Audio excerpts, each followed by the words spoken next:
Welcome to my channel. मी प्राची. जर तुम्ही चॅनलवर नवीन असाल तर हाय, मी वेगवेगळ्या विषयांवरचे व्हिडिओज घेऊन येत असते, जसं की फॅशन, ब्युटी, लाईफस्टाईल, मेकअप आणि ट्रॅव्हल. तुम्हाला जर या कॉन्टेंटमध्ये थोडासा जरी इंटरेस्ट असेल तर प्लीज चॅनलला लाईक करा, शेअर करा आणि सबस्क्राईब करायला विसरू नका. सो आज मी घेऊन आली आहे एक नवीन व्हिडिओ. सो ह्या व्हिडिओमध्ये मी तुमच्यासोबत शेअर करणार आहे how I change my skin. म्हणजे माझे जो स्किन टाईप आहे तो आहे ऑइली ऍक्ने प्रोन स्किन. खूप दिवसांपूर्वी माझ्या चेहऱ्यावरती प्रचंड ऍक्नेचा इश्यू मला होत होता, पिंपल्स होत होते आणि आता बऱ्यापैकी तो रिड्यूस झालेला आहे. कम्प्लिटली गेलाय असं नाही म्हणू शकत, पण कमी झालाय बऱ्यापैकी. आणि असे कुठल्या गोष्टी आहेत ज्या मी माझ्या स्किन केअर रुटीन मध्ये ऍड करून त्या मला उपयोगात आल्यात. हा जो व्हिडिओ आहे तो त्याच्यावरचा आधारित आहे. अशा 6 ते 7 सिंपल स्टेप्स ज्या मी चेंज केल्यात माझ्या लाईफस्टाईल मध्ये, माझ्या स्किन केअर रुटीन मध्ये, आणि त्याचा माझ्या स्किनला खूप जास्त प्रमाणात चांगला फायदा झालेला आहे. सो म्हटलं चला तुमच्यासोबत शेअर करूयात. ह्या काही टिप्स आणि ट्रिक्स आहेत ज्या वापरून तुम्ही तुमचा स्किन केअरचा जो गेम आहे तो चेंज करू शकता. सो जास्त वेळ न घालवता आपण बघूयात कुठल्या स्टेप्स आहेत. पहिली गोष्ट आहे ती आहे आयसिंग. येस, चेहऱ्यावरती मस्त बर्फ चोळायचा. Depend on your skin type. पहिली गोष्ट म्हणजे कसं आहे ना, काही लोकांना बर्फाचा त्रास सुद्धा होऊ शकतो, ज्यांची स्किन खूप जास्त सेन्सिटिव्ह आहे त्यांच्यासाठी. 100 पैकी 80 जणांना तर तसा त्रास नाही होत, पण 20% लोकांना प्रॉब्लेम होऊ शकतो. कधी कधी मला सुद्धा अति प्रमाणात आयसिंग केल्यावरती किंवा जास्त वेळ आयसिंग केल्यावरती मला इथे रेड कलरची माझी स्किन होते. सो अशा वेळेस मी काय करते, एक दिवस आड करून चेहऱ्यावरती आयसिंग करते. सो तुम्ही तुमच्या स्किन टाईप प्रमाणे आधी तुम्हाला बर्फ तुमची स्किन कशी रिॲक्ट करते त्याच्यावरती ते आधी चेक करा, एकदा ऑब्झर्व करा, आणि त्याच्यानंतर तुम्ही आयसिंगची ही प्रोसिजर तुमच्या स्किन केअर रुटीनमध्ये ऍड करू शकता. पहिली गोष्ट म्हणजे आयसिंगने काय होतं ना, तुमचा जो चेहरा आहे, तुमची स्किन आहे ती काम व्हायला हेल्प होते. दुसरी गोष्ट म्हणजे जे आपले ओपन पोर्स असतात ते मिनिमाइज व्हायला हेल्प होते. ते जे ओपन पोर्स असतात ते थोड्या वेळासाठी मिनिमाइज व्हायला तुम्हाला हेल्प होते आणि तुमची जी स्किन आहे ना ती स्मूथ दिसायला लागते. सो म्हणून आयसिंग खूप जास्त इम्पॉर्टंट आहे. जास्त मोठा पिंपल असेल तर आयसिंगने तो रिड्यूस व्हायला खूप जास्त हेल्प होते. त्याच्यामध्ये जो पस असतो ना त्याला कधी कधी काय होतं ना, आपले जे पिंपल्स असतात ते आपल्याला खूप जास्त दुखतात. सो त्याच्यामुळे त्याची जी स्वेलिंग असते ती कमी करण्यासाठी आईस खूप जास्त प्रमाणात उपयोग होतो आयसिंगचा. मी एक रोलर घेतलाय, जो आहे तो रोलर जो अमेझॉन वरती तुम्हाला फक्त 99 रुपयाला मिळतो. तुम्ही ह्याच्यामध्ये इन्व्हेस्ट करून ठेवू शकता. यात तुम्ही वॉटर टाकून मस्तपैकी फ्रीज व्हायला ठेवू शकता, आणि जेव्हा तुम्हाला लागेल, जेव्हा सकाळ सकाळ तुम्हाला आयसिंग करायचं असेल तेव्हा फक्त हे वरचं ओपन करून तुम्ही छान चेहऱ्यावरती मसाज देऊ शकता त्याचा, आणि परत लावून ठेवू शकता. सो ह्याने जास्त मेसी नाही होत आणि इझी होते ही स्टेप आयसिंगची तुमच्या फेसवरती. गोष्ट आहे जी मी ऍड केली म्हणजे स्किन केअर रुटीन मध्ये ती आहे मारिओ बुटास्को. सो हे एक सॉल्युशन आहे जे अमेझॉन वरती तुम्हाला 850 ते 900 रुपयामध्ये मिळतं.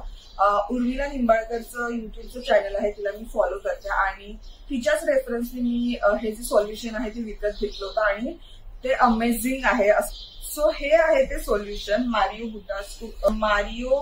बडास्को असं ह्याचं प्रोनाउन्सिएशन आहे.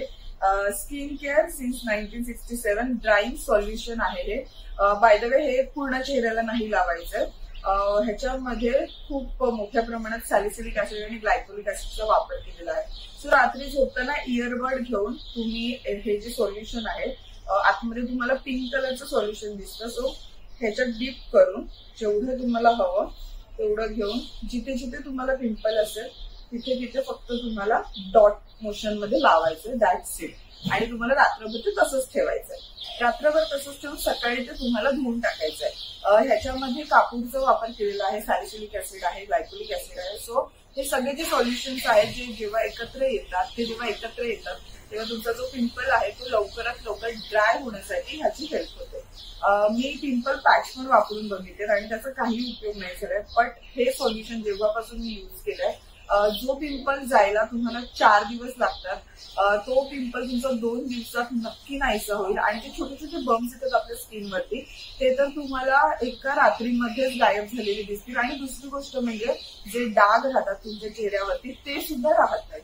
सो बेस्ट सोल्युशन आहे, एक चांगली इन्व्हेस्टमेंट आहे असं मी म्हणेन.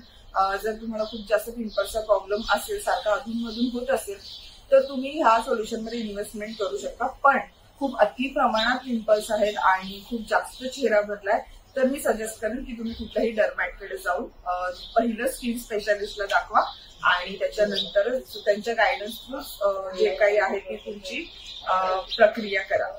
सो तिसरी जी गोष्ट आहे आपल्याकडे ती आहे डबल क्लिन्झिंग. येस, मी ऑफिसला जाताना बऱ्यापैकी मेकअप करते.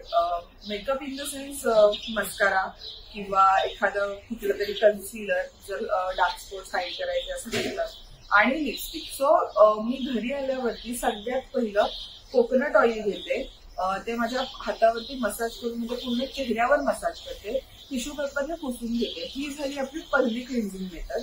आणि सेकंड क्लिन्झिंग मेथड म्हणजे आपलं जे काही आपण जे रेग्युलर फेसवॉश वापरत असतो ते फेसवॉश घेऊन तुम्ही तुमचा चेहरा क्लिअर करा. सो अशी डबल क्लिन्झिंग करणं खूप जास्त इम्पॉर्टंट आहे. जर तुम्ही कोकोनट ऑइल वापरत नसेल, तुम्हाला जर ती जास्त ऑइली वगैरे वाटत असेल तर तुम्ही कुठलंही मायसिलर वॉटर सुद्धा युज करू शकता.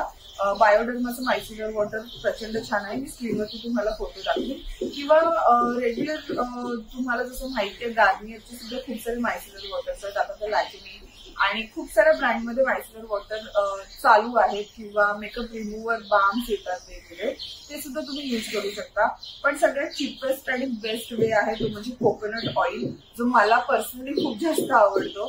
स्वस्त आहे, मस्त आहे आणि मस्कारा कसाही असू दे, वॉटरप्रूफ लिपस्टिक असू दे, ते तुमचं एका मिनिटामध्ये वॉश ऑफ करायला हेल्प करतं. सो कोकोनट ऑइल आणि त्याच्यानंतर तुमचं face wash. Double cleansing must important आहे तुमची स्किन क्लिअर ठेवण्यासाठी. आणि कारण सकाळपासून जर तुम्ही मेकअप ठेवलाय तुमच्या चेहऱ्यावरती किंवा तुम्ही संध्याकाळी कुठून कार्यक्रमावरून आलाय आणि तुमच्या चेहऱ्यावरती मेकअप आहे, तर तो मुळापासून काढणं खूप जास्त इम्पॉर्टंट आहे. जर तो पोर्समध्ये तसंच फिलिंग राहिला तर त्याचा पिंपल होऊन तुम्हाला तो त्रास देऊ शकतो. गोष्ट आहे व्हिटॅमिन सीचा वापर.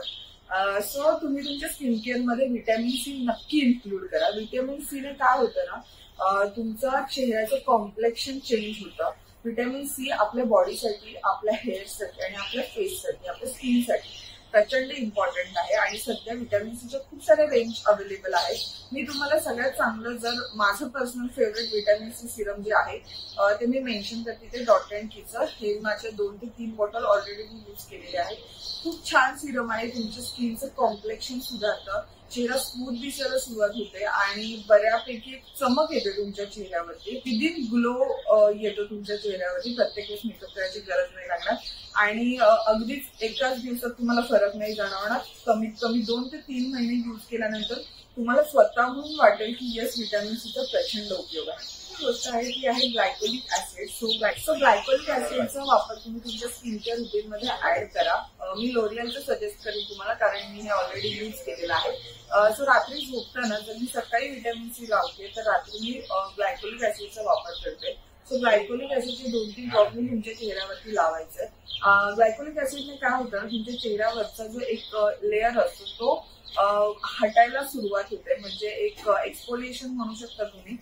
त्याच्याने तुमचे जे डार्क स्पॉट्स आहेत ते लवकरात लवकर रिड्यूस व्हायला हेल्प होते आणि तुमचा जो चेहरा आहे तो आतून ग्लो व्हायला सुरुवात होते. सो तुमची जी वरची डेड स्किन असते ती निघून जाते आणि तुमची जी आतली छान सुंदर त्वचा आहे ती बाहेर यायला सुरुवात होते आणि तुमचा जो चेहरा आहे तो ग्लोईंग आणि क्लिअर दिसायला स्टार्ट होतो. जी गोष्ट आहे ती आहे आपल्या चेहऱ्याला सूट होणारं मॉइश्चरायझर चॉईस करणं.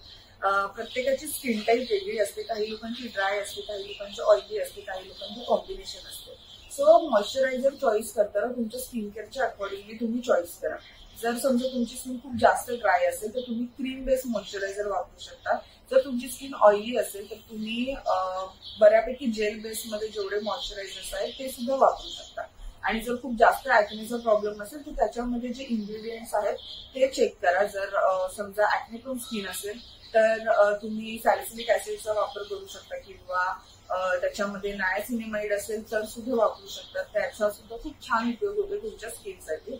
आणि समजा खूप ड्राय स्किन आहे तर हायलुरॉनिक ऍसिड सुद्धा बहुतेक मॉइश्चरायझर मध्ये हल्ली हायलुरॉनिक ऍसिड तुम्हाला ऍड करून देतात. तर त्याने सुद्धा तुमचा चेहरा खूप वेगळ्या पद्धतीने शो व्हायला सुरुवात होते. सो गरजेचं आहे तुमचं स्किन टाईप ओळखणं आणि त्याप्रमाणे मॉइश्चरायझरचं चॉईस करणं. बाय द वे माझ्या चॅनलवरती ऑलरेडी एक बेस्ट मॉइश्चरायझरचा व्हिडिओ मी ऑलरेडी अपलोड केलेला आहे सगळ्या सीझनसाठी.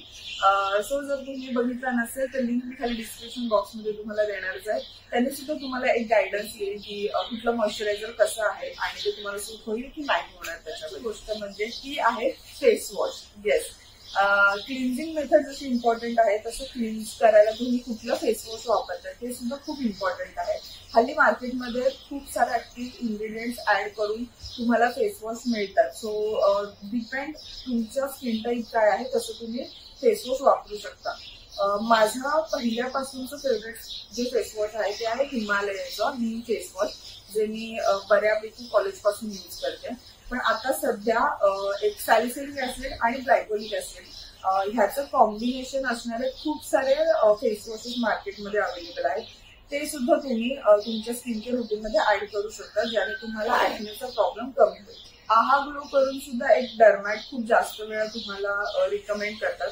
सो एक दोन फेस वॉशची नावं मी तुम्हाला खाली डिस्क्रिप्शन बॉक्समध्ये सुद्धा देईन किंवा आपली जी स्क्रीन आहे त्याच्यावरती मी तुम्हाला मेन्शन करेन की फोटोज मेन्शन करेन की हे फेस वॉश सुद्धा तुम्ही यूज करू. That's it for today's video. हे होते आपले 6 ते 7 गोष्टी ज्या मी माझ्या स्किन केअरमध्ये चेंजेस करून माझी स्किन त्याने बऱ्यापैकी सुधारली आहे आणि माझा जो पिंपल्सचा प्रॉब्लेम होतो तो बऱ्यापैकी कमी झालेला आहे. आय होप तुम्हाला या व्हिडिओचा उपयोग होईल. व्हिडिओ आवडली असेल तर लाईक, शेअर आणि सबस्क्राईब करायला विसरू नका. शेअर करा तुमच्या फ्रेंड्स आणि फॅमिली सोबत, सो त्यांना सुद्धा हेल्प होईल. तेव्हा उपयुक्त झाली ही व्हिडिओ तर मला जास्त आनंद होईल आणि आपली ही फॅमिली आहे ती अजून छान मोठी होत जाईल. हा व्हिडिओ शेवटपर्यंत बघितल्याबद्दल तुमचे खूप खूप आभार. भेटूया आपल्या नेक्स्ट व्हिडिओमध्ये. तोपर्यंत बाय.